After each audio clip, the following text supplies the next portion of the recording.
Show. The Nomiki Show. Clash momentarily for class solidarity. Cash circulating, give the masses back its currency. Greed from elites, oligarchs stay fed. Deep state, fake fed, everybody break bread. Racism, homophobia, sexism, religion in this melting pot we live in. Time to build a new system, unionize labor rights. Highlight the issue, talking heads left is best. The saga continues. The Nomiki Show. The Nomiki Show. The Nomiki Show. The Nomiki Show.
clash momentarily for class solidarity. Cash circulating, give the masses back its currency. Greed from elites, oligarchs stay fed. Deep state, fake fed, everybody break bread. Racism, homophobia, sexism, religion in this melting pot we live in. Time to build a new system, unionize labor rights. Highlight the issue, talking heads left is best. The saga continues. The Nomiki Show. Hello and welcome to the Nomiki Show. It is Friday, January 14th. It is Femme Friday. Very exciting day. We have an amazing show today. We're going to be shaking things up today. We have Alex Press on. She's a staff writer at Jacobin. She is, of course, she specializes in labor. We're going to talk about the Starbucks organizing that's happening now. It's spread across the country, but it started off in my hometown of Western New York, right down the block from where I used to, grow up. We're going to talk a little bit more about that. And then right after Alex, we have our friend, Scottie Nell Hughes on. She worked for Trump.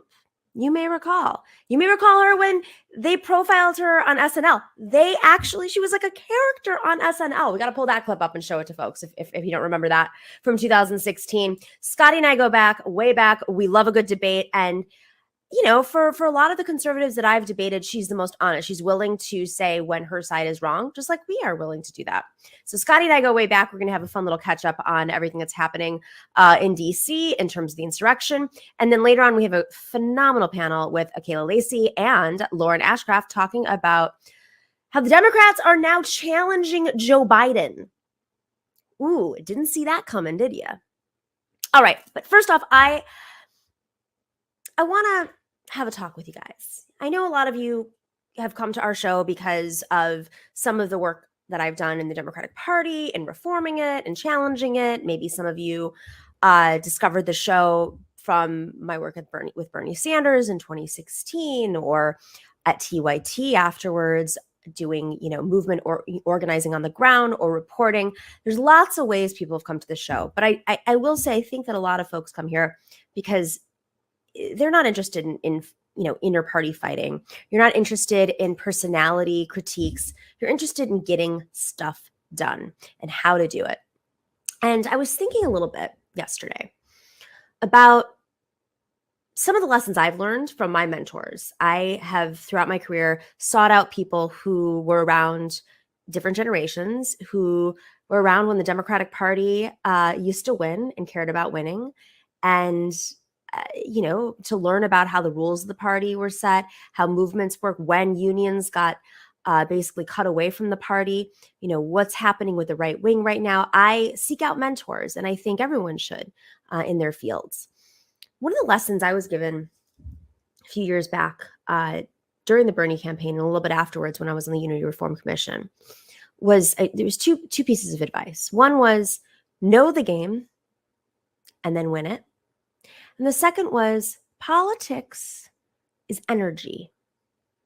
Whether it's energy on the ground, momentum building, energy being thrown against you, it is how you use that energy and how you move your opponent's energy. So these two lessons here, know the game and win it, and politics is energy, I want to talk to you today about. You can't know the game. You can't win if you don't, number one, know who your opponent is, know what you're fighting for, know how the game works, and then know how to move through the game with that energy. We're at a really critical moment right now.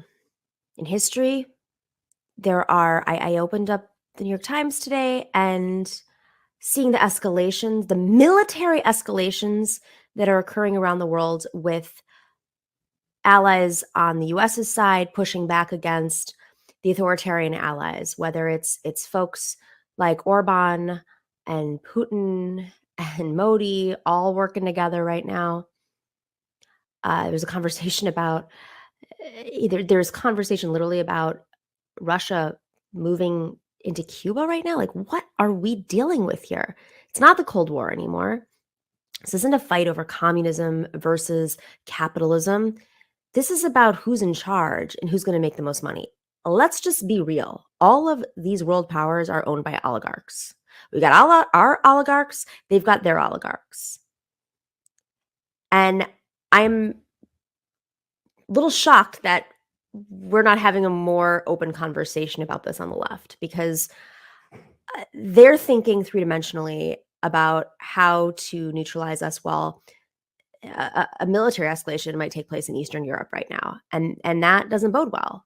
And the negotiation terms right now, when Putin and Biden got together in a conversation, and Putin said, it seems like Biden's acting in good faith, which really shocked me. But the one thing on the table is eliminating NATO, which is essentially, the allies. Imperfect. Again, we can call out our own people and say they're imperfect and do a lot of things that I think we progressives would not agree with. With that being said, that conversation alone, I think, is worth discussing.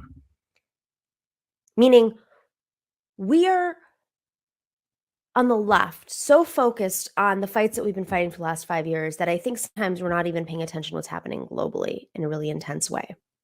Steve Bannon, as we've said on the show, has invested internationally, had a monastery in Italy recruiting far-right candidates to run in their localities as far-right and populist as possible. They beat the left in many situations. They lost some seats. They didn't win in the EU, but they won the movement and have built, movements in different countries, whether it's Italy or France, or we see with Orban right now, or Greece or other parts of Europe, Poland.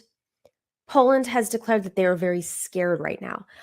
I'm thinking about this because I think it's important noting, something's going on in a way that hasn't happened in a long time. And I think we just have to digest it. I'm not saying you take a position on or become an expert in foreign policy, or don't criticize the US's role in foreign policy or their past or their record. I am just saying we have to digest it. Now, how does it get this come back to energy and the game? We have to understand the game, right? We have to understand the game that they're playing before we win our game. Labor is finally getting the attention it deserves. There are not necessarily more strikes than ever before, but they're definitely getting more coverage. And of course, that's going to inspire more and more folks to organize in their workplaces that, haven't been organized before. And this is good, especially in an election year. And it puts pressure on Democrats to be better and act in real solidarity. It's one thing to campaign on a lot of these issues. It's another thing to do something about them. And working people, in my mind, is progressive. Working people policies are progressive policies. We need to make that very clear. But simultaneously, there's a global approach. And I want to talk about energy because it's easy. If anybody's ever done martial arts, jiu-jitsu, sometimes our opponents can use our energy against us. And we get baited. People pick fights. When you're baited and you get into those fights, you're distracted away from the big picture stuff. I mentioned the global stuff because that is a big picture agenda item. There's a pandemic. There's the economy that's in free fall. People are about to be evicted.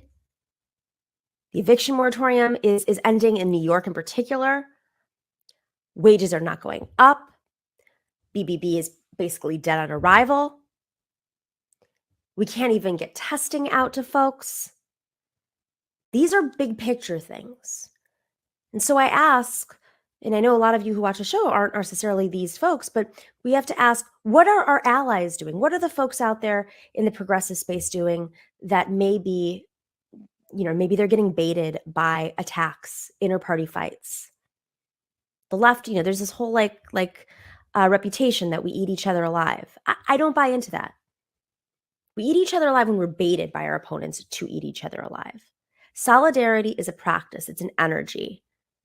And in these moments, we have to keep our eyes on what is most important. Who are our targets? Whether it's Joe Manchin and Kirsten Sinema, or Joe Biden to pressure them in more aggressive ways, or Senator Schumer to pressure them in more aggressive ways. Those are the people who should be responding because it's in their own interest to stay in power. But energy is finite.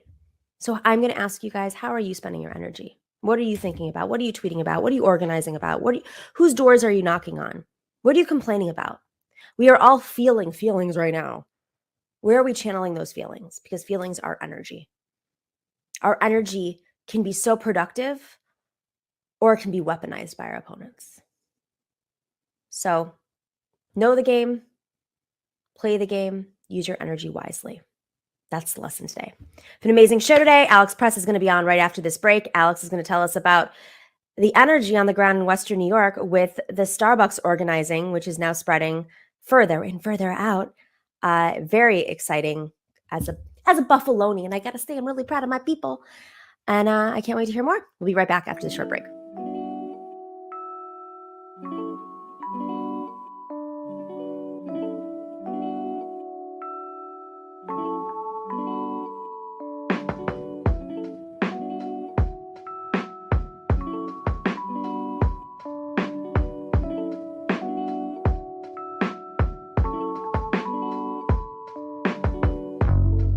If you don't know this already, we are not millionaires and billionaires. We do not have major corporations funding us. And shocker, we're not going to appeal to the right wing and be anti-vaxxers so we get clickbait. No, that's not how we run our show.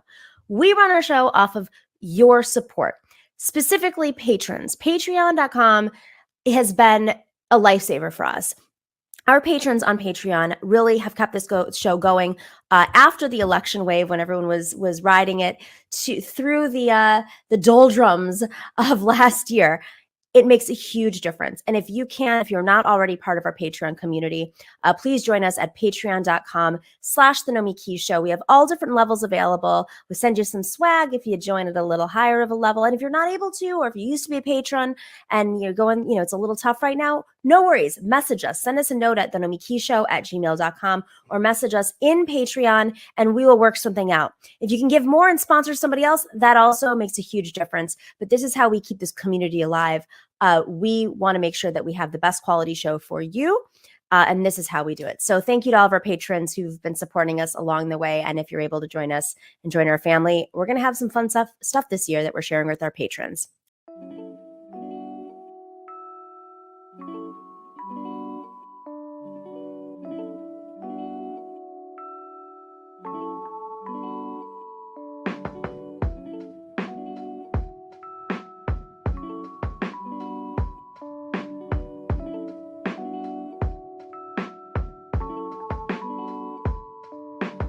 Welcome back to the Nomiki Show. Alex Press is joining us today. Alex is a staff writer at Jacobin.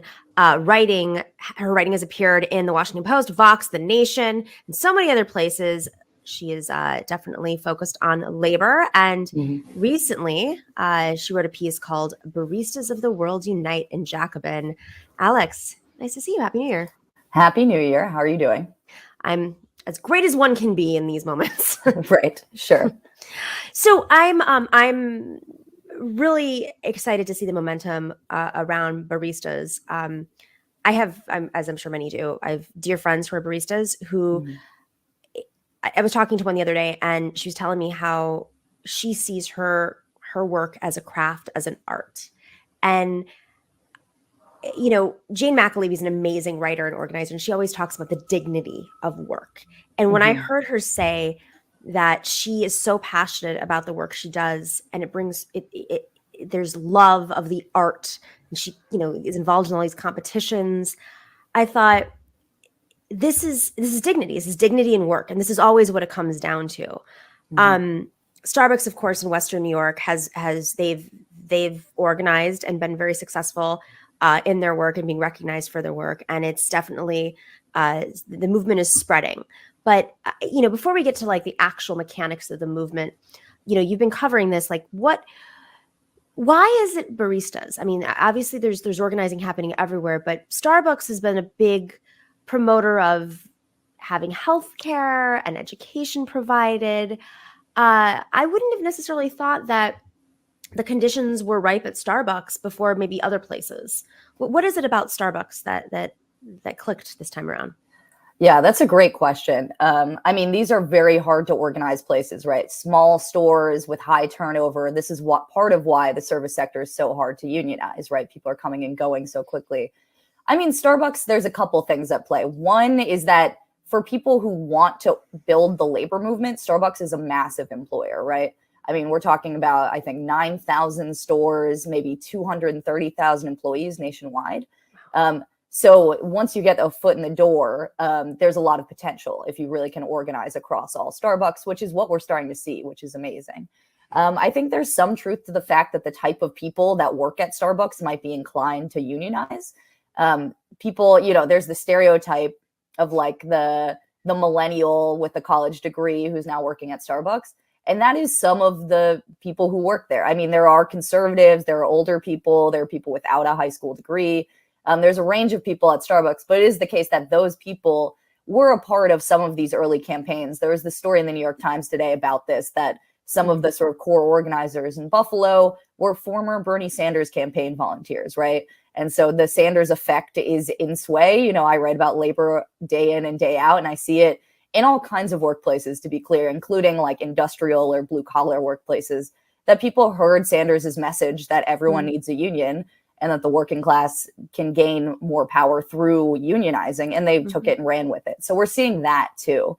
Beyond that, I think that, if you have friends who are baristas, certainly I used to be a barista, and Starbucks had the reputation, despite sort of better health benefits than other sort of independent coffee shops, of being kind of a miserable place to work. I mean, people would always talk about like their Starbucks, trauma or their sort of training from Starbucks, where everything is down to the wire. People are ordering insane things and you have a huge line. And so it is a difficult job. And so that might be part of it too, is that this is sort of the standard bearer of this sector of the coffee economy. And the people who've been there, had enough. And so I couldn't tell you the specifics of why that store in Buffalo was the first to organize, but I can tell you now that, in the past few weeks since they won their NLRB election, other stores have won. Another store in Buffalo has since been declared union by the NLRB. And they've now filed elections at, I think, maybe across 8 states for other stores. So 3 more Buffalo stores will start a new union election at the end of this month. And there's just so many other states where this is happening too. So I grew up in Buffalo. So watching this is really that store that's on screen right now. I used to study there in high school and take my breaks and sometimes skip classes and go there. And it's really powerful. But I want to add one more thing about that location, which, based on what you just said about education, this area where those initial Starbucks were organized is in this education like sector. There are like multiple universities and colleges in that area. And it might be a factor. I mean, we don't have any data to suggest this necessarily, but there are multiple universities and colleges in that area. And it'd be an interesting aspect to look at. I would be fascinated to see whether it's UB or Canisius College or, many other little colleges in that area. It's funny you mentioned that you went there in high school, because that story I wrote that you quoted at the beginning, the Baristas of the World Unite, was about actually a different chain, not a Starbucks chain, about Coffee Tree Roasters, which is a chain in Pittsburgh. That's where I grew up. And actually, so one of those stores was where I spent much of my high school years. And actually, I worked at the restaurant next door. So I really spent a lot of time at that coffee shop. And this is the knock-on effect, right? These workers already were reaching out to the UFCW, which is the union they're organizing with. They were doing that over the summer. So it's not like they were waiting. And now that these Starbucks stores have won elections, they reached out. This is a process happening across all sorts of coffee shops. But they formally have, are trying to get a union election. The company has, immediately fired someone in response to that. So they are trying to bust the union. And, it's more complicated at a smaller chain, right? This is not a conglomerate like Starbucks. It has like 5 stores, right, in Pittsburgh. So it's not a mega chain. And that said, though, these workers have the same complaints that you see when you read what the Starbucks workers are saying. They're saying that they don't have enough pay. They just want transparency. They want to know why some people make more money than other people. And they feel like COVID kind of intensified their problems, that they felt at times unsafe, or like they weren't having the amount of communication and precautions that they would expect from their employer. And so it pushed them to the edge. So I think the pandemic also is a big part for workers across sectors, but especially in the service sector. People have sort of been pushed to their limits here. Yeah. So before we get to Coffee Tree, because there are some differences, let's just touch on some of the circumstances that led to the unionization of Starbucks. obviously is a much bigger chain, as you mentioned. But what were the conditions that they were complaining about, and how did Starbucks, just to remind folks, respond to the organizing happening? I mean, I think we all watched Howard Schultz tweet about it, comment about it, but again, like going back to Starbucks, kind of had this reputation of being like a different, socially responsible, big multinational company, provided insurance and education for those who sought it, but it wasn't enough. So what were they demanding? And I mean, I was really surprised to see the way that they cracked down, given their like reputation of being more socially responsible, as a company. Yeah. So, I mean, it was the standard complaints that you hear across the service sector right now, which is like understaffing for one, concerns about COVID precautions not being enforced or communication around COVID cases in the stores. And pay is always a problem in low wage service work, like being a barista. So those were the complaints, really. And there was also an ideological level of, we think that we deserve a union, just like any other worker. And so, we're just going to be the change we want to see in the world and start it here. I think you can't discount the fact that people are just saying, you know what, actually, I can do this myself now.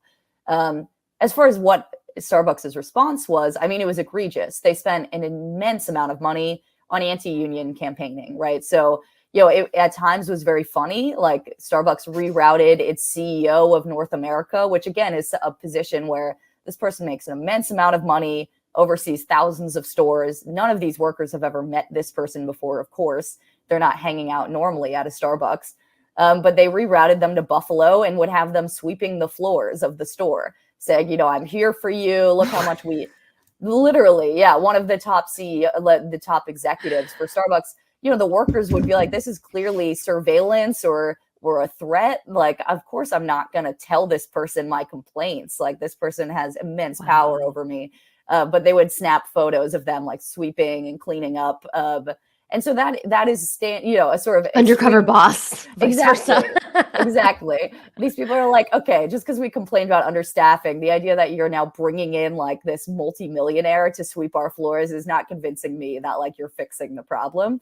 And Starbucks really, it cracked down. It was spending a huge amount of money holding mandatory meetings, which is a part of the standard anti-union playbook for any company, where you're compelling workers to come in and hear, quote unquote, both sides, but really the case against unionizing from management often being trained by anti-union consultants behind the scenes on how to talk about this. And then that culminated, as you mentioned, with the workers in Buffalo were told, you should really attend this meeting. We're having a celebrity guest. And so the employer, like Starbucks would not say who it was. Turns out it was Howard Schultz, who had been flown to Buffalo to give a last right before the ballots went out to sort of make his case. And he truly messed up making that case. Yeah. So the sort of thing that people might have seen was that he went into a very long rant about Holocaust conditions, how people on trains being sent to death camps would share blankets. And isn't that a great sort of vision of humanity? And that's what Starbucks is like, is sort of how he concluded that story, which just left some of the workers in the room like, jaws on the floor. Who are we in this scenario? Are we being sent to a concentration camp? How do you understand this? And I mean, part of this is that an employer like Howard Schultz, employers in general don't want unions. They want more control. They don't want to cede any of that control. It's not just about cost. It's not like the union's necessarily going to get better wages, but it's really about the idea that someone else is allowed to have a seat at the table. And for someone like Howard Schultz, who is, he's a founder, the sort of Uber founder, right? This guy whose whole sort of sense of self is tied up with this company, and it's a sort of a mythologized company in the United States. Howard Schultz ran a presidential campaign in part based on, the way his values are embodied in this iconic company. And so to hand over that even to one store to sort of admit that you don't have the right to sort of unilaterally determine how your company is run is something that these people can't countenance. And they know that a foot in the door can be blasted. That door can be blasted wide open very quickly, as has been happening in the weeks since. And so that's why these employers spend so much money trying to defeat campaigns that are actually very small, right? I mean, it's not like a couple stores that are union are going to cost much money at all. It's really an ideological and sort of like an existential threat for people who run companies like Starbucks. Wow. All right, so let's move to Pittsburgh and talk about what's happening right now with the unionizing effort with coffee tree roasters and UFCW. Before we just so this is a smaller coffee shop, as you said, it's a regional coffee shop. But before we even get to that, like, sometimes folks organize independently their own kind of union drives. Sometimes they partner up with the union. How do they decide who to work with and why they work with that union? Yeah, that's a great question. So generally, when you're starting to unionize, you don't reach out to anyone, or you shouldn't at first, right? You're talking to your coworkers, you're meeting after work at the pizza place or at the bar, you're sharing salary or wage information. You're like, okay, you know what? Actually, we do need to do something. These problems have gotten too bad. The boss won't fix them. At that point, there is a conversation that, generally is had about like, well, are there unions that operate in similar stores, right? Is there an obvious choice? And so with, the Starbucks workers, they're working with Starbucks Workers United is sort of affiliated with SEIU, which has a long history of organizing fast food and sort of low wage service work. I can tell you in my own experience of organizing a union, we reached out to one union, and, I thought it made sense to work with them. They were sort of the most proactive in response to me emailing them, reaching out, sort of asking questions. And they represented a few other workers in the same sector that I was in. But very quickly, we found we had problems with their approach, right? They were a little more top down than my coworkers wanted. And so we did something that's, a bit unusual, which is we then reached out to a different union. We said, actually, we've heard that you have the same sort of approach to organizing as we all have. And we met with them and we did, switch. So it's a process like anything else. Sometimes a union is going to already be like right now with the Starbucks Workers United, it becomes an obvious choice that like, oh, this is the union that all of the people across the country are working with. Obviously, they're the best equipped to sort of provide us the support we need. But in other cases, there's not an obvious choice. And it's really just a matter of weighing your options. Coffee tree roasters, where are they in the process? What's the latest? Because it's how large? This is like how many stores again? It's 5 stores. 5, that's it. 5 stores across Pittsburgh. So with them, they sort of went public with this campaign right around the holidays, December 22nd. They put out a video set with people from each of the stores saying why they wanted a union. The next day, one of those people in the video was fired, which had the effect, of course, of galvanizing the sort of labor world in the Pittsburgh region, which, despite being quite decimated compared to, say, steel era, is nonetheless, there's a pretty strong sentiment in Western Pennsylvania about being pro-union. And now there's a wave of politicians who are either running for office or who have been elected on a pro-labor platform. So that it's very easy for them to sort of be told, okay, you know what, actually, you need to put a statement in support of these workers. So that's where we're at, is that there hasn't been an election yet. The employer, this woman, Jean, who owns the 5 stores, is running an anti-union campaign. I don't think that worker has been reinstated yet, which is one of the demands. But, interestingly, I mean, again, it's about worker power. These workers have to be able to win this on their own and have to be able to withstand and fight.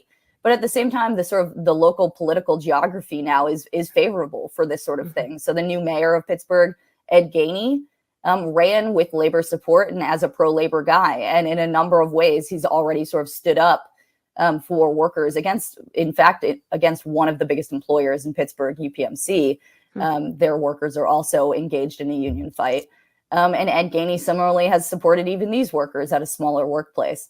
And so I think this stuff, even though it's, we're talking about fewer than 100 workers, it's significant because this is where a lot of people work. Everyone has a small chain or an independent coffee shop at their whatever city or town they live in. And so you might have to think about, what does this campaign look like? There have been similar campaigns in Chicago with other sort of small coffee chains. And those have been a mixed success. They won a union, but the company is refusing to bargain, which is a good reminder that, of course, winning a union is just your first step. You have to get a contract. And, I think I want to bring us back to Starbucks. I think the one thing people should know is that as these campaigns succeed, and it does look like there will be even more stores that are union at Starbucks in the coming year, the question is what happens, right? So part of the importance was in spreading this campaign was that if it was just 1 or 2 stores in Buffalo, Starbucks would have no problem closing those stores. Right. That is legal, and it happens, in fact, all the time. That if a small shop or one-off location gets too agitated, if the workers are demanding too much, employers all the time they can shutter those doors and move on. But the fact that this is spreading like wildfire means that Starbucks, is in a place where it can't really do that anymore, right? Closing down the one store in Buffalo, they know would only inspire way more people to start organizing elsewhere and would be met with immense criticism, right, in the media and among their own workers. And so this sort of protects everyone when you organize at a larger scale than just 1 or 2 shops.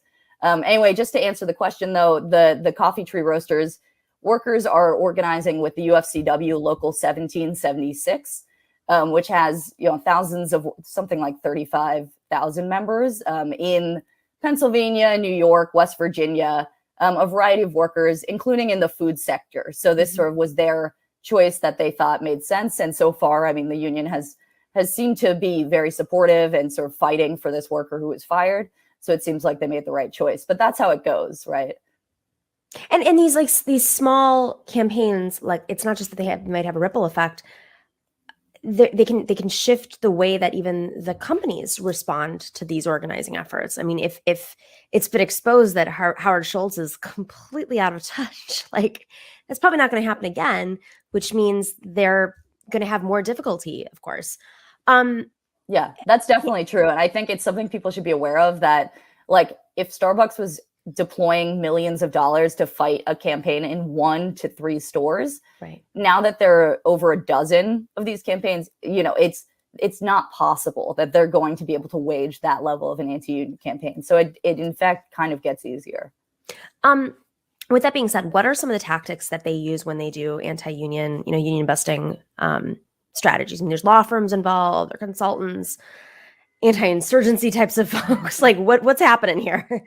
Yeah. So the one thing I mentioned are these mandatory meetings that happen on the clock. So a worker is sort of compelled to sit and listen to their manager or a different manager give the other perspective, right? And it's always framed as, we're just giving you the facts. We feel like you probably have been misled by the union. The key is to always say the union is some other entity. It's not you and your coworkers.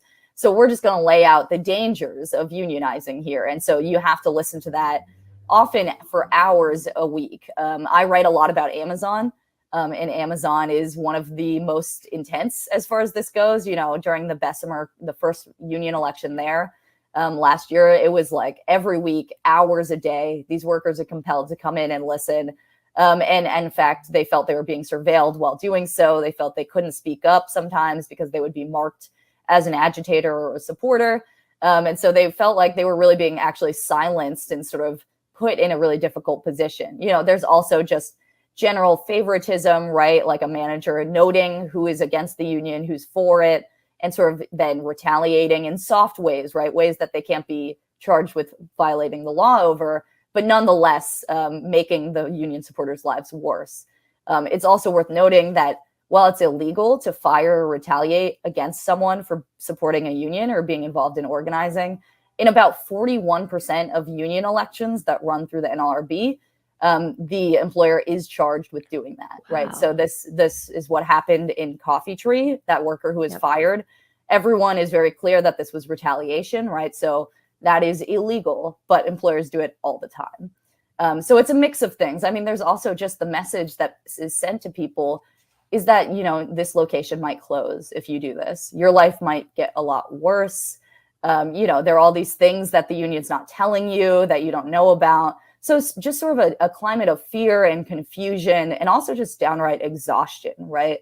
If you just want to do your job and now you're feeling like you're pulled into a political struggle, hours of your time are being spent listening to these conversations, you're exhausted. Yeah. And the employer's trick is to say, remember that exhaustion, feel it, and remember that it's because of the union campaign that you're feeling that. Oh, yeah. So to link it to the idea that you're causing this yourselves, and it could all go away if you would just vote against the union. That sounds like an abusive relationship. Right. Okay, so my final question before we wrap is there are laws. Of course, like they're violating laws in terms of in firing folks who are unionizing, but what happens when they break them? I mean, is what's enforceable? Is there any sort of real oversight? Obviously, the PRO Act is somewhere right now. What does it do to hold these companies accountable for their actions? Yeah, I mean, this is definitely part of the problem, and of course, the case for something like the PRO Act, which right now there's very few consequences when an employer is caught in the act of breaking the law.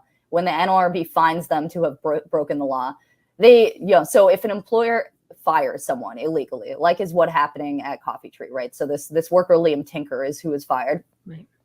Say it looks very clear cut. It does look like they overstepped, and you could win this case that this was an illegal termination. What Coffee Tree will be compelled to do is rehire that worker and pay lost wages. But the problem even with that is that if the worker in the meantime got a different job, which of course they probably will because they have to have an income, any money they earned is deducted from that lost wage. So it's really about, if Liam was unemployed for 3 days and then found another job at a different coffee shop, Coffee Tree is going to have to pay 3 days of wages. That's it. So it's an incredibly perverse incentive. It punishes the worker for finding another job, and takes the already small sort of consequence for the employer and just makes it so much smaller, right? And so the PRO Act, adds fines, right? So that's sort of one of the big cases for it. Of course, the sense of it passing, I'm not going to pretend I think it's going to pass anytime soon. But it adds, $50,000 fines every time you're found to have violated the law. So even for a big employer, this looks bad. Even in Amazon that could afford a few $50,000 fines, it puts a concrete sort of number on their illegal activity. And certainly for a small employer like Coffee Tree, that would be a huge disincentive, right? They can't take a $50,000 hit. So this would have a real effect. But right now, employers pretty much just have to rehire the worker, or otherwise, if they violated the law in other ways, they're compelled, as Amazon has recently been compelled, to just put up signs at all the shops that say, we're not going to break the law. We're not going to threaten you. We're not, just a sign on the break room wall, something that, no one reads anyway, Right. And costs them nothing. So it's just an admission of guilt in a certain way, not explicitly, but just a statement of, we see and hear you, and we promise we won't keep doing this illegal activity. So it's nothing. It's a joke. And employers do it all the time because they know they can afford this sort of consequence. The more you know. I'm sorry to say it. I wish there was a better answer. But I mean, really, the power that comes here, the only power right now is that other workers at that workplace get so outraged by this that they actually then escalate their campaign, right? So the idea of firing one worker at a very mobilized and organized workplace, the real consequence could be that your workers are then going to walk off the job, right? And they're going to escalate their actions. So that is a separate non-institutional response that actually can strike the fear into a lot of employers and stop them if their workers are that organized. And of course, understanding their methods. So, the more people organize, the more they're working with unions, you're aware of their strategies to union bust too. So, right. I mean, this is really the tragic thing is I really would encourage, in the labor movement, we call it inoculation, which is you're talking to your coworkers and you're preparing to go public or otherwise get organized, and you inoculate them against the exact anti-union lines that the employer is going to say to them so that they're prepared in advance and it's not effective. And this is a real tragedy that at every workplace, it's the exact same, 5 lines. But because the workers, if they haven't heard it before, they think some of them are convinced by it. But it's the same playbook, and it's the same people writing that playbook and exporting it across the country. And that is very unfortunate that it works. But truly, this is a script that your boss is reading from. It's just a script. Alex Press, so interesting. I love having you on. These are fascinating conversations, and hopefully we just keep having them because this is what'll help us get out of this as Washington is stalled. So thank you so much for joining and for giving us an update on the coffee movement, Sure. the barista movement. Yeah, happy to be on. Thank you so much. All right, have a good one, Nomiki. You too. All right, we will be right back with Scottie Nell Hughes. We're going to talk about the insurrection. What's going on? Are people going to be held accountable? What's going on with the Republican Party? We're going to get into the brains of the Republicans because we need to understand them. And Scottie, she's a great advocate for that. All right, we'll be right back.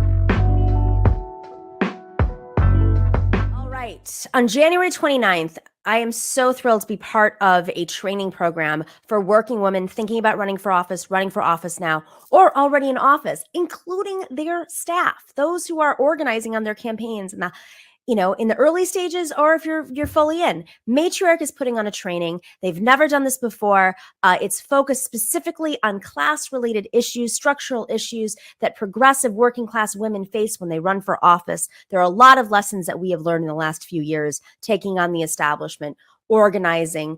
It is hard work running for office. You have to usually give up part of your life. It can be tolling. It can be stressful, but it also can make a huge difference. And we are going to be giving you guys the tips, the tools to be viable, to run successful campaigns. And it's all going to happen during this training. It's on January 29th. Oh, did I mention it's free? You can sign up right now. Go to matriarchtraining.com. Go sign up. Share with others. If you know someone who'd be an amazing candidate this cycle or next, definitely go share it with them. The training is on January 29th. It's a full day's training, and we have an amazing lineup of speakers who are going to teach you everything from how to craft your narrative, how to raise money when you're not wealthy, because you still got to raise a little bit of money, who to hire, when to hire them, how to build a winning field strategy, and so much more. Check out matriarchtraining.com and sign up for this training on January 29th. We'll be right back.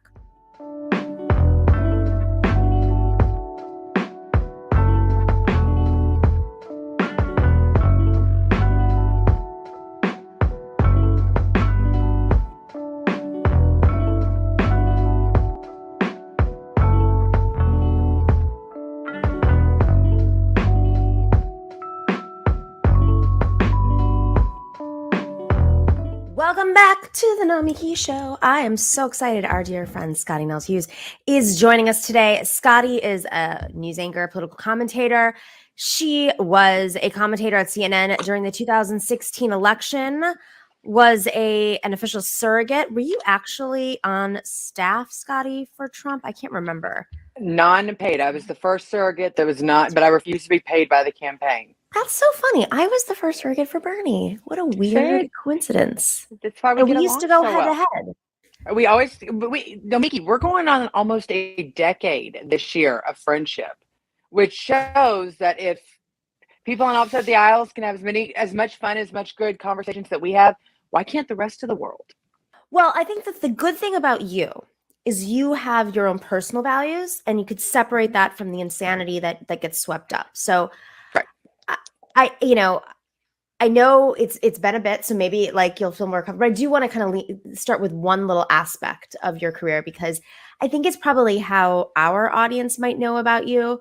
But I also feel like there's more to you, and CNN and many other sites didn't necessarily, I don't know what's the right, they didn't really get Trump in the beginning. And now it's taken a whole other life of its own, which we'll get to in the second part of this interview. But you were portrayed on SNL. And this was, I remember watching SNL that night, and obviously I'm progressive. So sometimes I really liked what they had to say, unless they were going after Bernie. And then I'd be like, oh God. But Cecily Strong portrayed you on SNL. And David, do we have that clip? Can we play it? Because I do want to get your response, because you're like, am I over? Why can't I get over this? But we got to do it. Listen. We know that Scottie Nell Hughes is a very strong defender, supporter of Donald Trump. And you know who else knows? The folks at Saturday Night Live. Take a look at what aired last night. You can't break me, Kate, because I'm crazy, and crazy don't break.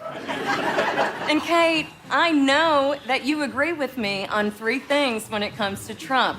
1, he is drop dead gorgeous. No. 2, he is bringing trade back so we can make American grapes again. And 3, he is way better than Ted Cruz. Okay, yes, that I do agree on. Okay, it was a quick little, they had a lot of fun in 2016, but you were on all the time, 24/7 on CNN. Sometimes we go head to head, but you, I mean, because Trump obviously won the nomination, you had a lot of opportunity and triggered a lot of folks. But I do want to say, like, you are different than the rest, and that's not just because we're friends. It's just because I know you. I know that you live in Tennessee. You're a populist. They made you out to be really ditzy. I did not agree with that at all. I thought that was cheap and minimized what was actually happening, which clearly took shape. So, I mean, how did you feel at the time when they did that? Well, in all fairness, the Trump campaign and those that work for the Trump campaign probably provided them a lot of material to work with. So it probably wasn't too hard for their writers to go in, especially if you were from the other side looking at what the campaign was doing at different points. But, obviously it was half an honor, half a, wait, I have that kind of roots and I wear those kind of cheesy necklaces. That's how they want to portray me. Just the outside image of it. But since then, I've obviously had a lot of issues with root. I had to go through PTSD of roots. In fact, I've probably bleached my hair so many times now trying to avoid it because of SNL. But the reality of it is that's what they're going to portray. And you've got to have some sort of humor. I can appreciate having humor in politics. And Nomiki, you've been around long enough. Yes, it's a very serious issue. And we are dealing with some very serious times, especially today. But we were definitely in 2016 as well. But I do appreciate the humor and people finding ways to laugh because everybody can relate to laughter. And as long as it is coming from a place of good, of a good-hearted, which a lot of those jokes were very good-hearted, then I can respect them. It's when people use them to be daggers. It's okay if they're kind of like softballs, but daggers, those are the ones that I think are dangerous because people then take those to heart and the demonization that goes to it. I might not agree with you, but I'm not going to demonize you, Miki, because at least you care for it. That's what across the board is why we do get along so well, is we want people to be paying attention because we know that democracy really does die in darkness. And people are too busy and they want us to ignore what they're doing in Washington, D.C. on both sides of the aisle. So at this point, things like SNL and others comedy sketches that uses comedy to kind of keep people engaged in what is going on and paying attention, I can appreciate that. So I'm glad you say this because things are much more serious. I mean, they were serious back then. And I think a lot of folks felt the pain and their energy was channeled into different directions. Much of this was populist because of income inequality and insecurity in the country. And of course, the establishment on both sides not really feeling the necessity of responding to working people. But that also led to folks like Steve Bannon preying on that energy and helping build the foundation for something which I believe is extremely dark. And, a little over a year ago today, from today, there was a rally outside of the Capitol. They were trying to stop this election from happening. And now today, the head of the Oath Keepers is going to be prosecuted for sedition. January 6th now, a militia group had stashes of guns on the outskirts of D.C. ready to go on that fateful day during the insurrection. That's just one of the alarming allegations from the Justice Department today after the feds charged the leader and several members of the right-wing group, the Oath Keepers, with seditious conspiracy. That'll ring a bell. Here's the leader, Stuart Rhodes. He's a former Army paratrooper with a law degree from Yale. The FBI arrested him today. Federal investigators say the Oath Keepers had what they called quick reaction force teams stationed just outside the Capitol and the nation's capital on January 6th. Their job? To rapidly transport guns into the city as needed to stop the peaceful transfer of presidential power.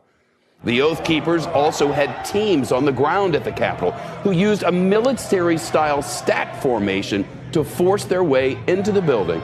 You can see them here walking through the mob in formation, single file line, holding on to the militia member in front of them.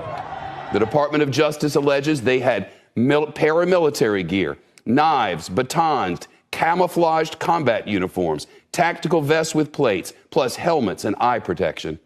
In an interview with the New York Times over the summer, that very man, Rhodes, claimed he and some of the Oath Keepers had gone off their mission, and there were zero instructions from him or the group's leadership to enter the Capitol building. The government reports it has some evidence to the contrary.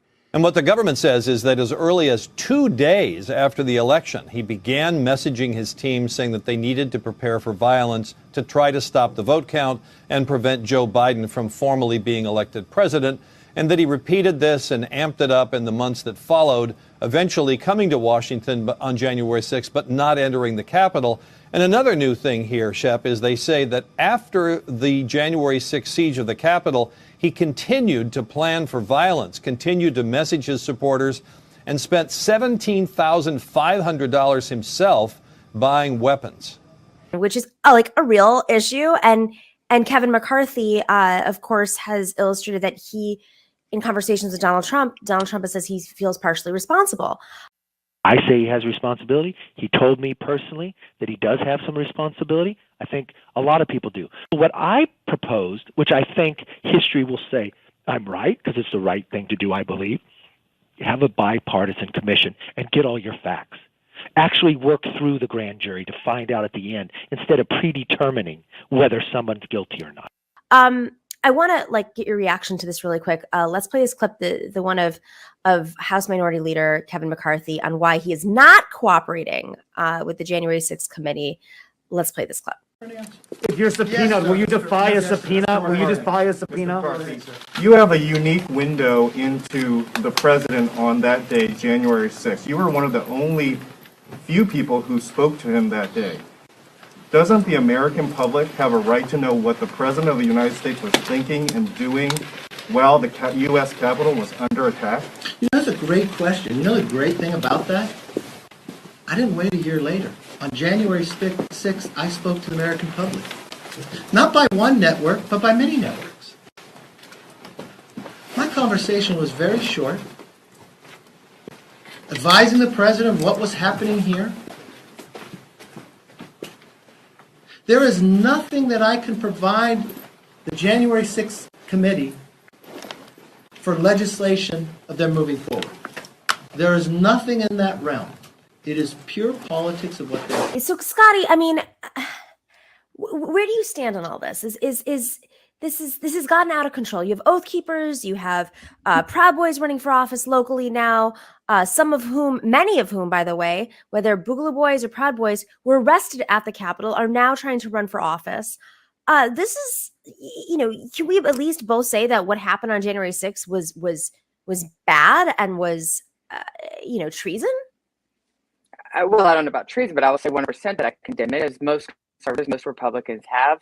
Absolutely. What happened on January 6th did more damage, not only to our democracy, but also the Republican Party. But Nomiki, here's where I think there's some discrepancy and why we're having a hard time getting full answers as to what's happened on January 6th and the events leading up to it, and holding the proper people accountable, which I still do not feel like we have held or gone after the right people yet who were involved that caused that day to happen. Leading up to it, Nomiki, there was no way in hell I was going to be anywhere near DC. Most conservatives going into it that had a long history knew something was not right about that day. There were too many red flags. There were so many red flags, not only from the different people that were organizing it, but you could just tell the sort of emotions, the rhetoric that was being spoken. It was not one of peace. It was not one of, it was anger. And there was a lot of insightful language that just did not seem like the traditional, the same anger. People were angry back when Obamacare went through and you saw Glenn Beck have, million people here marching in Washington, D.C. We knew what that was like. You saw parts of that. And I do believe those first 48 hours, because there were 3 days of kind of rallies going here. And those were peaceful. They were full of prayer. There was those were fine. But it was that final straw. There was something about that final day, that final rally, that whole part that we still do not have full transparency on both sides. And I think if the January 6th committee was truly interested in not making this into be a political weapon to take out their targets, the GOP and Trump, from running again in 2024. If they really wanted to get to the truth of what happened that day, you would not see such a partisan committee with such the questions targeted that people aren't even really being the ones that are being publicly allowed to answer. You're not getting it. We're not finding out the Scottie truth from both is sides. partisan. What happened that This day. was a political event. This is not, I love, like, this was a purely political event that day in which they were trying to take down the president-elect from his election results being valid. That was political. I mean, the rallies minutes before Josh Hawley and President Trump himself, minutes before they stormed the Capitol, they were rallying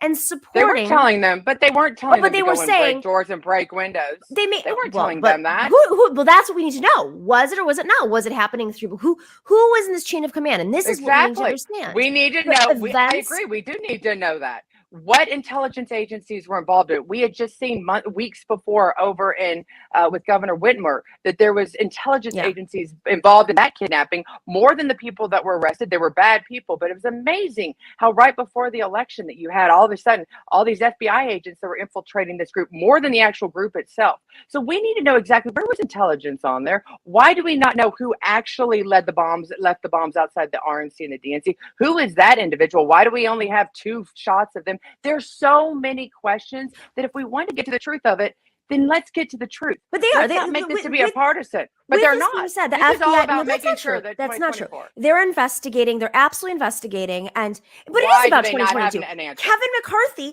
I mean, how long it took the Republicans to denounce what happened because they're so afraid of It took losing them minutes. the It took kooky them Trump minutes. base.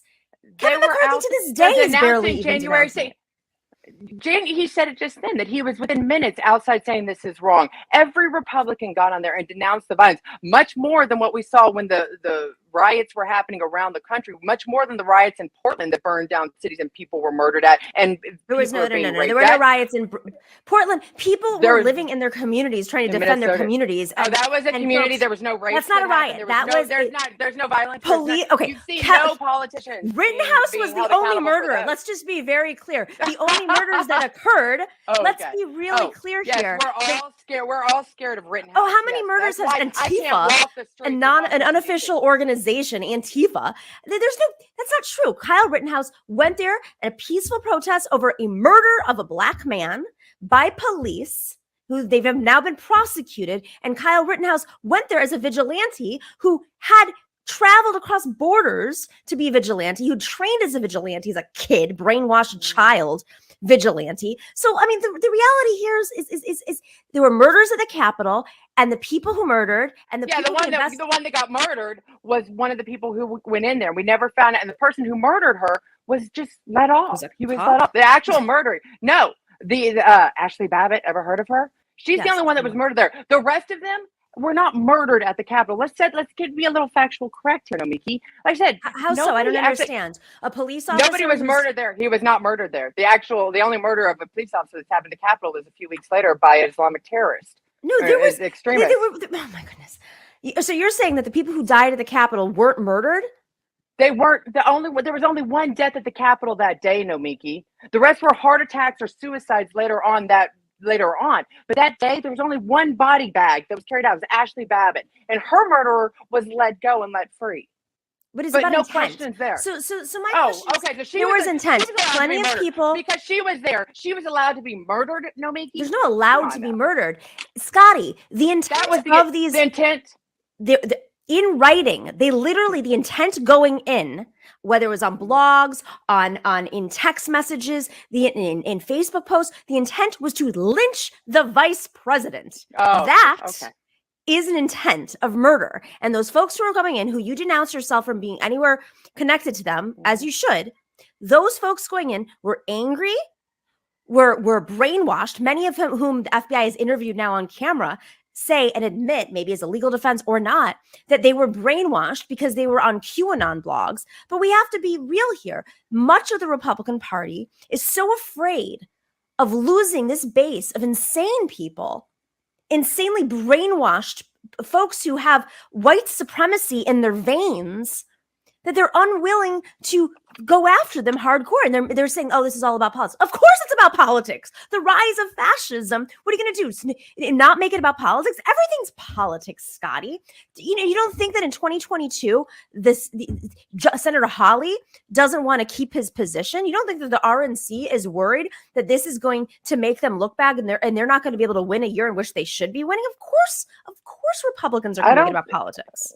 No, Mickey, I don't think the RNC is worried about winning this year because obviously the current state, the things that Americans are having to deal with based off of this agenda of this presidency, that's why the Republicans are going to win. January 6th has nothing to do with why our grocery stores are empty and why our inflation's through the roof and why our men and women are preparing for war right now because this president wants to get us involved somewhere to make up for the money that he lost in Afghanistan. Come on, Nomiki, there's bigger issues that we have. What war are we getting ready for, Scottie? Have you missed what's happening in Ukraine? Have you missed? No one said we're sending troops into Ukraine. That's not even in conversation. Of course I'm following it. Not. Go look at go talk about not even the blogs. Go look at the headlines right now. Europe at the closest state of war. NATO preparing for war. Guess that's not the U.S. NATO. U.S. NATO's not the U.S. Nomiki. We're kind of a big part of it. We're 45% of it. We are members of NATO. Oh, really? So when NATO invaded Libya, there were no U.S. troops. That was French troops mainly. Let's be very clear. That's not how NATO operates. And I love how my favorite thing is when the right wing blankets everything like it's all the same. But my favorite thing is that you have been a target of demonization, and the people that you represent have been demonized and falsely accused of all sorts of things. So for you to so quickly tarnish and try to paint all conservatives, all Trump supporters, I'm not. I'm a little I surprised. said that you're different. No, you did. Well, I know I am, but I'm talking about everybody that was there that day. A very small percentage of the everybody who was there that day that stormed the Capitol, the thousands of people who stormed the Capitol. I'm not talking about the people who showed up at the rally. I am talking about there was over a million. A very small percentage actually stormed the Capitol. They should be held accountable for the proper crimes that they've done, as well as the Capitol Police who opened the doors and let them in, as well as the ones that talked to them as they were being guided by the velvet ropes through statutory hall. What about Lauren Boebert? Hold all those people accountable. What about the congressional members? Hold them all accountable. Including the congressional members who cheered them on and were communicating with them. Oh, they were communicating. There were text messages now released that there was communications between members of Congress. Telling them to break the windows, telling them to break the law. I missed those communications. He said, come on in. Yes, come on in. That's illegal. People's house. Well, what do you mean come on in? Yeah, they opened the doors. Guess what? The police officers opened the door for them. Come on in. You've been to the Capitol before, Scottie. You can't just open the door. A police officer, you have to go to security. Sometimes you have to get your background checked. But the police officers did, though. Why, Nomiki? Why? Did you not see those pictures? Why? Yeah. I don't know. I'm very curious. Why we need to find the answers on that. Why are they in some of those cases, they did not open the doors, though. We did see the pictures. We watched it that day. And we saw Fox. Should be held accountable. They should be held accountable. Completely agree. Completely agree. Completely agree. So hold them accountable, but let's not demonize and Trump, the entire Trump movement. Himself has said to Kevin McCarthy that he feels partially responsible. Do you think that Donald Trump should be held responsible for his actions, his rhetoric, inciting violence? I think that there's an argument to be made that he did incite much of this. Not just Listen, there was more violence underneath Barack Obama. That's not true. What are you talking about? In a court of law, this would be thrown out. This argument's not relevant. Irrelevant. I don't know what you're saying. What about Donald Trump? Barack Obama never incited someone to storm the Capitol and denounce the fact that an election was won. The American people, the rest of the land doesn't matter. See, if you're going to hold Trump accountable for the violence that supposedly he inspired on January 6th, there were 14 race riots that happened underneath President Obama. Should he be held responsible for all the violence and all of the destruction done? Because we were talking about storming the Capitol and overthrowing the Capitol. You're talking about at the same time, Obama commented on racial issues going on in the United States. If you're going to was the Women's March a riot? Because they commented. Yes, absolutely. Because there was actually the inauguration. The Women's March was a riot. You're saying after Trump's inauguration? Absolutely. Oh, you're talking about I was there. I didn't see any riots. It was just because they allowed that was all the same group of people together. But those of us that were not a part of that movement, we weren't allowed to be there. No, the pro-life women could. No, I was there. The pro-life women, they couldn't be a part of that rally. Yeah, because being pro-life is a tool of the Koch brothers. That's why. Let's just be very real. No, I'm pro-life. I'm going to be at the March for Life this weekend or next week with my family and thousands of others. Very proud to represent the future daughters of this world that would like to be born. Okay. That does not make me a part of Koch brothers. In fact, I'm probably the least fan of the Koch brothers. Who funds it? Follow the money. The pro-life movement. what murders had and nothing to do with riots funny. happened at the Women's March? Because going back to this, you know, we were talking about the insurrection of the Capitol, in which they literally tried to lynch the Vice President of the United States. Hey, you know what? And I'm all for you're you making that keeping equal all to this, the Nomiki. Women's March? You can, yeah, I can. How is because this guess equal what? to the Women's March? Like, women in 65-year-old women in pussy hats are Yes, doing the it was same. all very okay. Okay, you're right. Who You're completely right, murdered? I Nomiki. didn't. Was there violence at the Women's March? I didn't know about that. Largest march in the history of the planet. Like, that was violent. I didn't see anything. No headlines. It was all Scottie, peace and love and come very on, move kindness. to New But York. Nomiki, I know who you really are. I know who you really are. Get out of I'm definitely not a Tennessee. New Yorker. I'm definitely not a New Yorker. I've I hung can out with you assure in New that York. one. I know who you are. You know, I think that would be a great career. Like, former Trumper becomes a progressive. Like, you know how Kellyanne Conway and all these people. I'm definitely not a progressive, but what I am for, the one thing we can agree on, Nomiki, and I think this is where we should probably end this conversation, is that one thing the progressives mostly, and I think conservatives could agree on, is that we don't need to get ourselves involved in foreign problems that don't have anything to do with us, that don't actually have anything to do with American security, that we don't need to get ourselves involved in foreign problems. And that is one thing we can agree on. I think that's something that we should focus on our relationship, because everything else, in general, not being not an interventionalist is a great strategy, unless American security is threatened. But according to you, we have enough of those threats here, so that should keep people occupied. We do. We have a lot of those threats. Our Capitol was stormed a year ago, and now it's just politics. That's all. Keep focusing on the fact that our government was almost almost. I will do that. Okay. Yeah, they were Scottie, we were definitely in danger. Go ask Kazakhstan. Ask them what an insurrection looks like, Nomiki. Then you'll maybe get back to me and tell me what a real overthrow of a government looks like. I think there's many forms of overthrowing a government. Take care. Be well. Thanks for joining. I appreciate always a good fight. She's out. She's out. Well, that was fun. All right, guys, we'll be right back with our amazing panel. We have Akela Lacey and Lauren Ashcroft right after this break.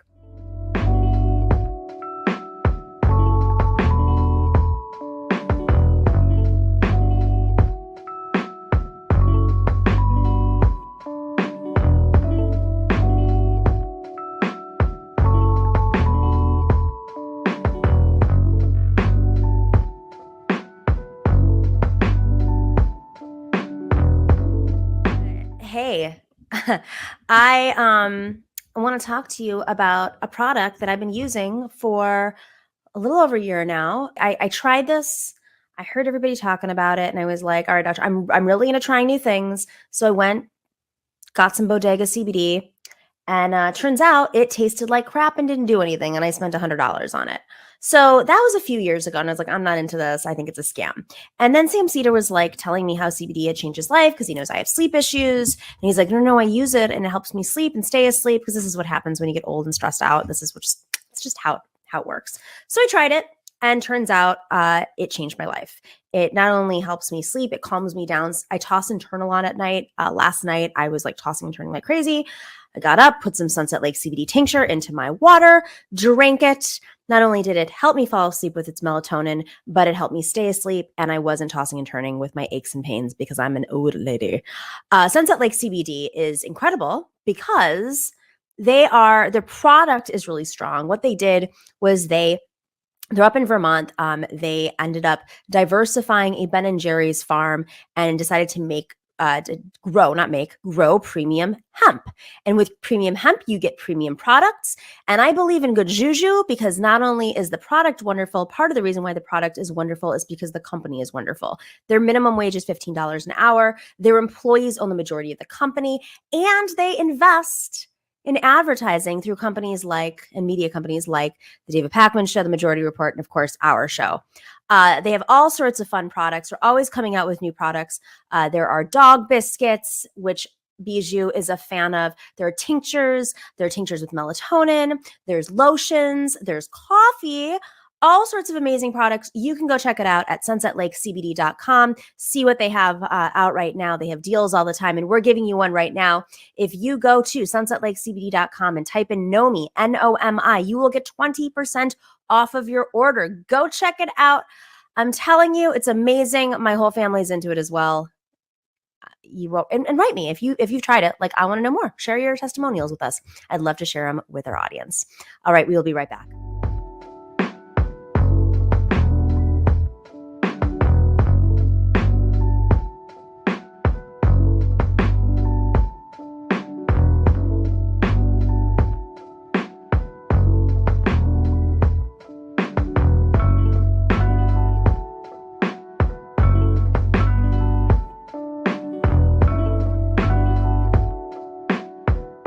Hello, welcome back to the Nomiki Show. So excited. Our panel today for Femme Friday, we have the host of Biting Commentary, Lauren Ashcraft. She ran for New York's 12th Congressional District in 2020, and she is a board member for Women's March Alliance and a comedian as well. Just gotta add that. And Akela Lacey is here joining. She is a politics reporter at The Intercept, has a piece out, it was like a little over a week ago. But Akela, you wrote a piece with your colleagues about a West Virginia Democrat storming the Capitol on January 6th. And I just wanted to start off with that because how did you discover this? Yeah, so not to burst the bubble, but the guys who did this video, Nick and his partner, they are the ones who found this person and did the whole video. I sort of came in at the very end to help write a piece to go with it, so I'm not going to take credit for it. But they are based in Morgantown, or one of them is based in Morgantown, and he works for Report for America and this project called 100 Days in Appalachia, and they have been based there. So that's sort of how they came across this story. And this guy had been a character sort of in the town for a while, so people knew about him. And then it came out that he had been at the Capitol and one of the people that was identified there. So yeah, they did all the work. I can't really speak too much to it, but it's a great story, and I definitely encourage people to watch the video. It's awesome.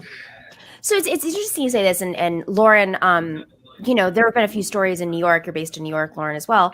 There was a guy I know who was like a Democratic Party activist in Brooklyn who stormed the Capitol, and I don't know if he's been apprehended. I don't know if he's just questioned or investigated, but I think this is what we're starting to see is, we just had a conversation, or whatever you want to call it, with Scottie Nell Hughes, who was notably part of Trump's campaign in 2016, but does denounce a lot of the Trump administration after leaving the campaign, and simultaneously what happened at the Capitol. But she was very quick to distract away and make it sound like it was this very small group of people, that there were millions of people who showed up and faith leaders, et cetera, who what were they showing up to do? They were denouncing the election. Like, that's why they were there on the Capitol. But she makes it sound like it's this small group, right? But like, we're realizing that it's not just that it was the most loyal Trump folks. The guy who was in the Democratic Party organizing meeting in Brooklyn was at the Capitol. This guy in West Virginia, was at the Capitol.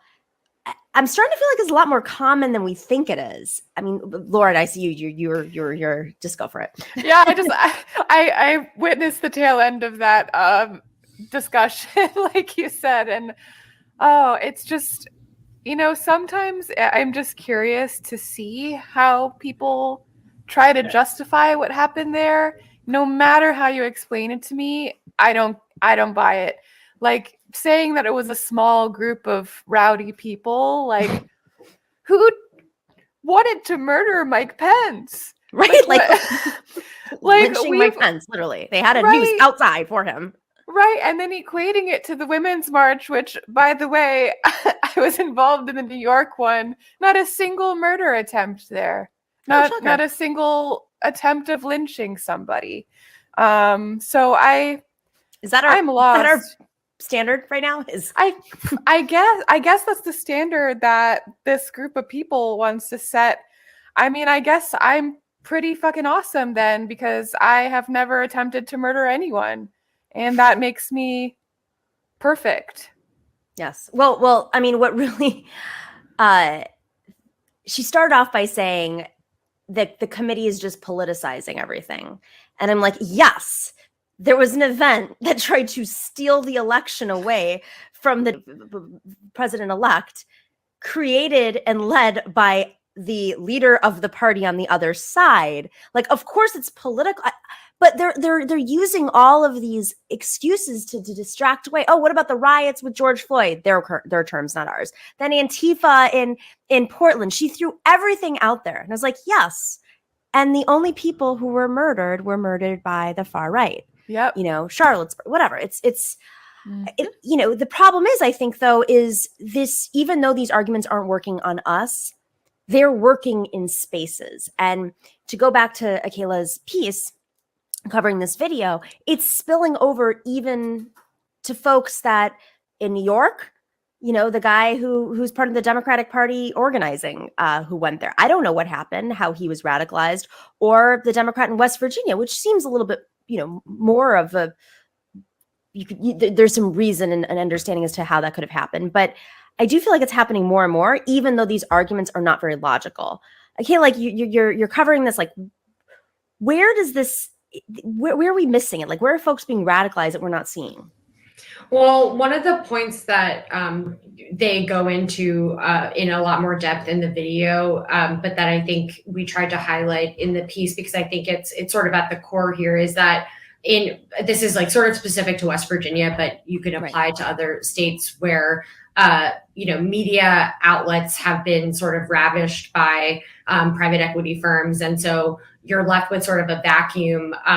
And also this, in particularly in West Virginia, this phenomenon sort of coinciding with the disintegration of labor unions that sort of used to be a tether for people in the working class to the Democratic Party. And so with that sort of vacuum, in addition to, you know, there's sort of louder, you know, bullhorns coming from conservative media that get people's attention and sort of replace that method of communication. And so that's sort of something that Sam Workman, who's a professor at Morgantown, goes into about this. But I mean, I think, you know, if you're talking about people in other places where this is happening, not necessarily in West Virginia, there's a similar theme as far as people not finding the information that they want to get in, you know, in traditional outlets, and turning to sort of more radical or more right-wing sources without necessarily realizing that that's what's happening. You know, maybe because they're talking about issues that they're not hearing from the Democratic Party, or they're talking about issues that they're not hearing in mainstream media that resonate with them. And so then they're pulled in another direction. And, you know, there's a lot of more nuance there. That's not how it happens with everyone, but I think that's one theme, at least, that tries to that they try to surface in this video, that I think explains it for some cases. I mean, we're seeing this in our media space. You know, you work for The Intercept, which is, of course, not funded by these like venture capitalist, whatever, private equity firms that are still a billionaire, though. You know, still a billionaire. That's the way it used to be, though. You know, the New York Times used to be solely funded by. Let's be real, that's not a new thing, a new phenomenon. Yeah. But with that being said, in our spaces, you know, while we own our, Lauren included, we have our own shows and we run them. We are beholden to these big companies that are, you know, even though the pressure is now on them a little bit more, especially this week on Capitol Hill, they're still not even, we're screaming. We're like, hey, the algorithm is overwhelmingly geared to the right wing. And for folks on the left, you've seen a definitely an adjustment into how to get clicks and maybe even leaning a little bit more right, because, you know, they're making a living, they want to be famous, whatever their goal is when they're hosting these shows. But you're seeing the radicalization of even folks on the left who are anti-establishment, which is part of this pipeline, I believe, part of this pipeline, which goes back to your original point, Akela, that like this space is, this anti-corporate space has existed in the left for a while, but it's now being weaponized, I believe. I mean, Lauren, does this make sense? Is this resonating?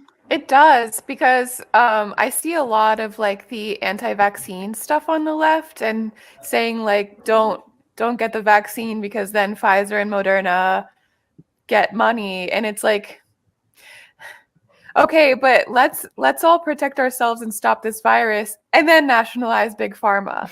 Like those things, you don't need to just kill yourself. Right. So I see a lot of that. And also I was really surprised to see some support of Kyle Rittenhouse on the left, but I'm convinced that some of these groups on the left are in their own ballpark. It even pains me to say left in a way. Exactly. Well, it's not a new strategy. I mean, the question is where it's coming from and who's being influenced and who's actually part of the influencing, I guess. Speaking of the left, and I say left very loosely, Kyrsten Sinema is supposedly a Democrat. She is really, she's something. Capitol Hill right now BBB is basically dead.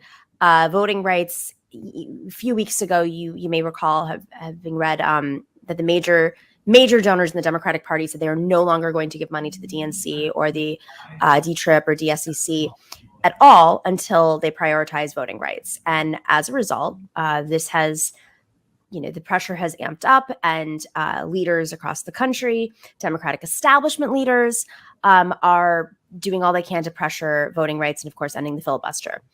But Kyrsten Sinema, do we have that video of Kyrsten Sinema just being so courageous on the floor? Let's play that. These bills help treat the symptoms of the disease, but they do not fully address the disease itself. And while I continue to support these bills, I will not support separate actions that worsen the underlying disease of division infecting our country. The debate over the Senate's 60-vote threshold shines a light on our broader challenges. There's no need for me to restate my long-standing support for the 60-vote threshold to pass legislation. And there's no need for me to restate its role protecting our country from wild reversals in federal policy. Okay, this has made the rounds. She's like on the verge of tears? I think she sounds nervous. Oh, is that what it is? I was thinking, I was like, you sound nervous to be standing up there and talking such bullshit. So I think that's what's actually happening there. Maybe. I don't know. Her conscience peeking out. Is that really a thing? Okay, well, like, it really, oh God, I mean, what's next? We're going to get to maybe her ultimate strategy here, but people are really angry, as they should be. I mean, this is beyond just the progressives anymore. This isn't Arizona progressives. This isn't just immigrant groups. It's like, basically, if you've ever stood for the Democratic Party in any way, like, you seem to be angry at Kyrsten Sinema. Is this gonna last? Has she responded? Is she losing staff? Like, what's happening in her universe? How can this continue? I mean, I don't think that it's going to change necessarily. I mean, she doesn't really have any reason to change her stance. I think, like, based on how she's behaved with BBB and other stuff. I mean, she's been very clear from the beginning that she's never going to support filibuster reform. There's no, I don't know that the party even really has any leverage over her at this point, because there's sort of like this phenomenon with Manchin and Sinema now that, they're getting so much attention because of the stances that they're taking on certain things, and the donors that they are sort of appeasing are kept happy, and so that's sort of that's the pressure that, if they're under any pressure, that's the pressure that they're under. But yeah, I mean, Democrats have sort of pretty much resigned themselves to the fact that this isn't going to pass. So that, I think the real question is, like, how is that going to impact voters during midterms? Like, I don't think it's a question of whether the Congress is actually going to do this, because it's already watered down. So if they even pass what they've agreed to at this point, it's not going to do a whole lot. And so some groups that I've talked to have been talking about how, the news about the donors withdrawing or, threatening to withhold funds has been going around for a couple of months, but some voter groups have also been encouraging people to give to smaller sort of local efforts, because they know that even if this does pass, like, they still need to combat sort of, the dark money efforts to like push voter suppression bills at the state level, and address things that wouldn't necessarily be touched by a federal bill. So I feel like that's sort of where the conversation is right now, and should be, because, Sinema has a lot of power, but at the end of the day, like, the rest of the party has already conceded so much on the greater bill that I think there needs to be some scrutiny of that too. What I don't understand though is it's for progressives, you think, well, this is just like a game, and centrist Democrats, they're there to represent corporations. Well, there's a lot of truth to that. I fundamentally, personally, don't believe that Senator Schumer wants to give up his power. He has a tremendous amount of power, and at the end of the day, the buck stops with those who want to keep their power, whether it's Joe Biden or Senator Schumer. They don't want to be in and out, and she is essentially blocking what could potentially keep that power. Not passing BBB, not passing filibuster reform, but specifically BBB, that is a tool for folks to stay in office. And I can imagine her colleagues who are in districts where they're on the fence, like they may not win re-election, must be extremely angry at her, because now they're at risk of losing their power. And even if they are corporate Democrats, they're at risk of losing their power. So there's got to be something, though. I mean, with Manchin, we always talk about maybe some sort of investigation being held over him. But, in the old days, anybody who's watched House of Cards knows that there's the leaders have a book of dirty stuff on these people, and they use it when they don't fall in line. Why ain't that happening, Lauren? I don't know. I mean, I'm originally from West Virginia, so Manchin is very painful for me in particular, because my family's still in West Virginia, and I just see them get cheated by their politicians all the time. Manchin's part of a dynasty. His daughter is profiting off of, pharmaceutical companies, and we're just kind of the victims of this family that won't seem to go away. So I don't know. I mean, I supported Paula Jean when she ran. I think the sad thing is, like, West Virginia, and I'm sure, Akela, you can speak much more eloquently to this, but there's so many ways in which West Virginians are kept from the facts, kept from being able to think about anything else other than just getting some sort of meal on their table. And they're just in survival mode. And so whenever it comes to voting day, there's a vote for the name they recognize, which is Joe Manchin. And they're just victims of this terrible political process. I don't know how to get this guy out of power. I think investigating him is good. What confuses me, though, is, okay, so clearly these are two lawmakers who are not potentially not concerned with re-election, or they just know that they're going to get reelected, or I don't know about Sinema's case, but that's not what they're responding to, Akela. Like, is there any sense that the Democrats in leadership are pulling out their toolkit and trying anything other than giving up? I mean, it seems like there's still sort of, closed door meetings happening, which is, not necessarily news. I mean, that's just how these things go. I'm sure they're still having conversations, but I do think I would love to read a story about sort of if there's any like substantive tension brewing between Schumer and Sinema at this point. But I think, I don't know. I mean, there was a call. This is sort of on the House side, but like there was a call the other day with the CPC and like the Tri-Caucus like consortium, and they basically were asked, what is the point of doing this if it's not going to pass? And Pramila Jayapal said that Republicans haven't been forced to explain why they would take this sort of position on voting rights now. And so I don't know if that's sort of, if they're banking on that, like that's obviously just coming from the House side, but I don't know if there's any sort of connection to that. If there's sort of any like reality to that being part of what they want to happen by forcing Sinema to come out and like make the case for why she doesn't want to be supporting this right now and hoping that will backfire. I feel like that's not necessarily like a smart move, but I don't know. I would be speculating like if I said they're definitely gonna pull out the dirt on her, but I think there's sort of like a sense, I think, at least in recent months that, rather than sort of coming in with a blunt hammer, like they think that they can either negotiate their way out of it or, that eventually the villain will fall on their face. And, unfortunately, they keep being proven wrong on both of those points. Yeah. So But it's not there's looking good. getting into the mindset of these folks and what's going to move them has been a big part of this last, year or so, of their threats and their temper tantrums. But Amy Siskind, who she's an author and she's an activist, and she used to be a Republican and she's a Democrat now, and she's angry at Kirsten Sinema. She tweeted something out yesterday, I believe.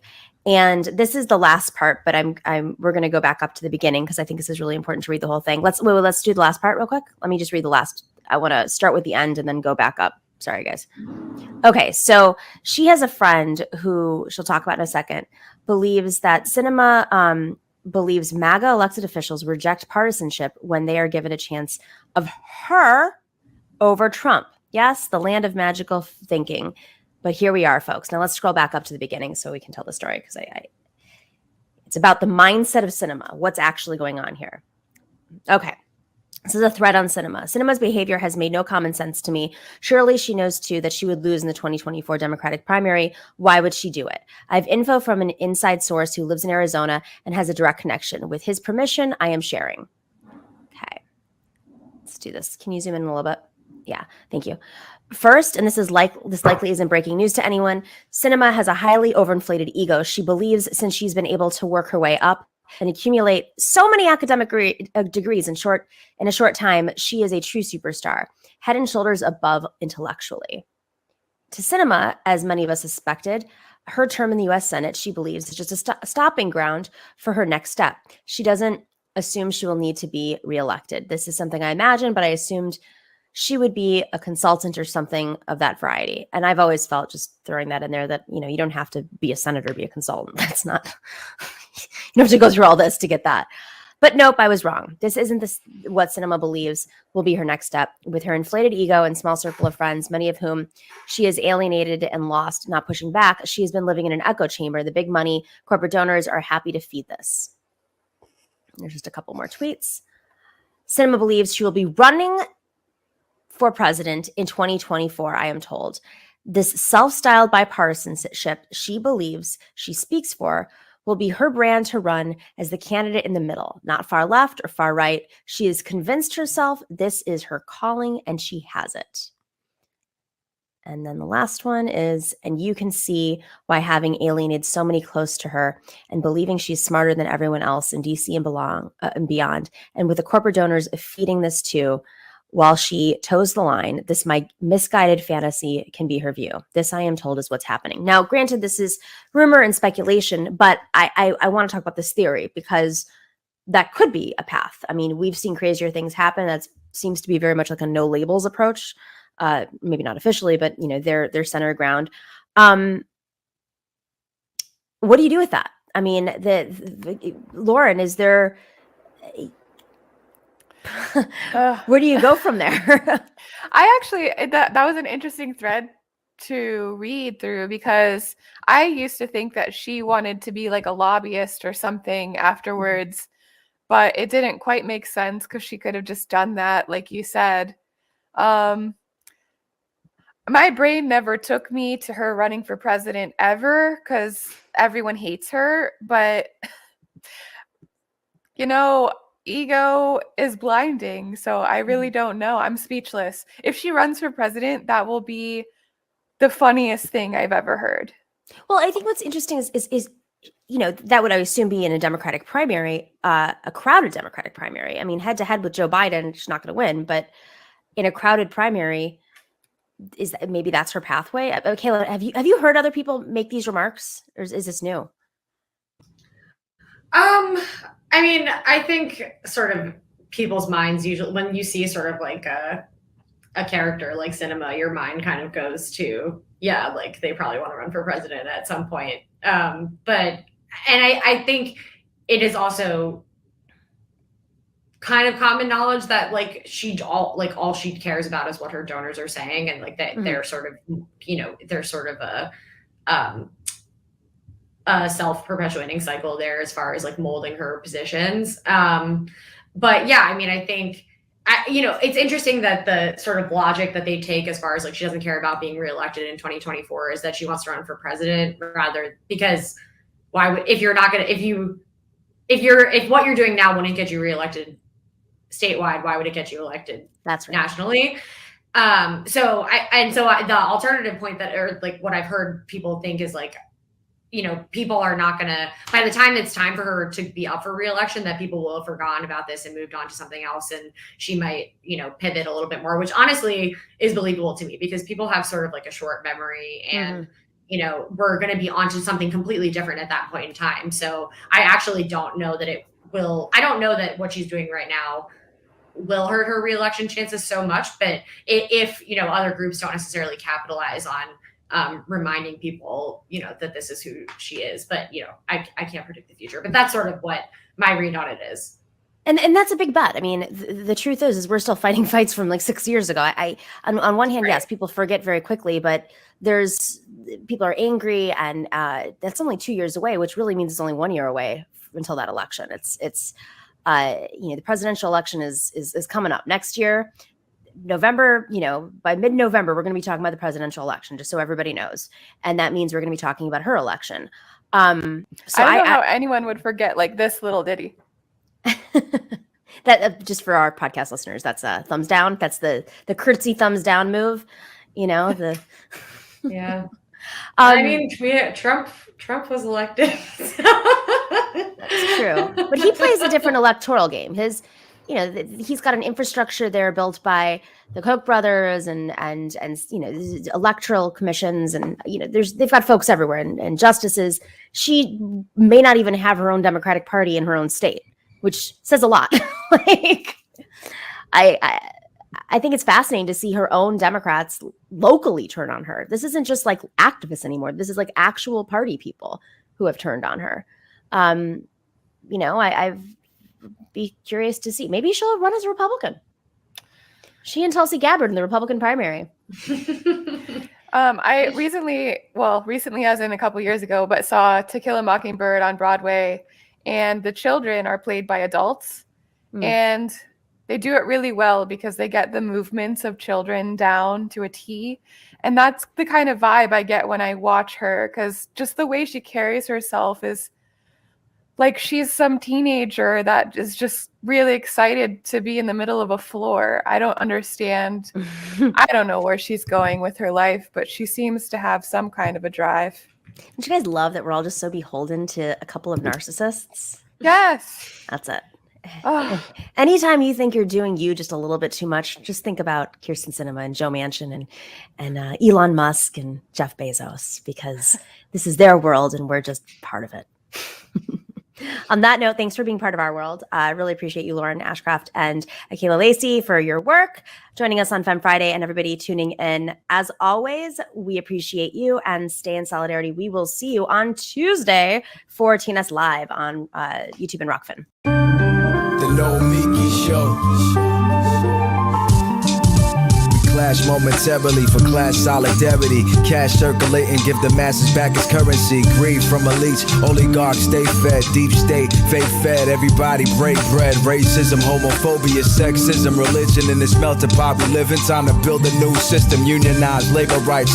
Highlight the issue, talking heads left is best. The saga continues.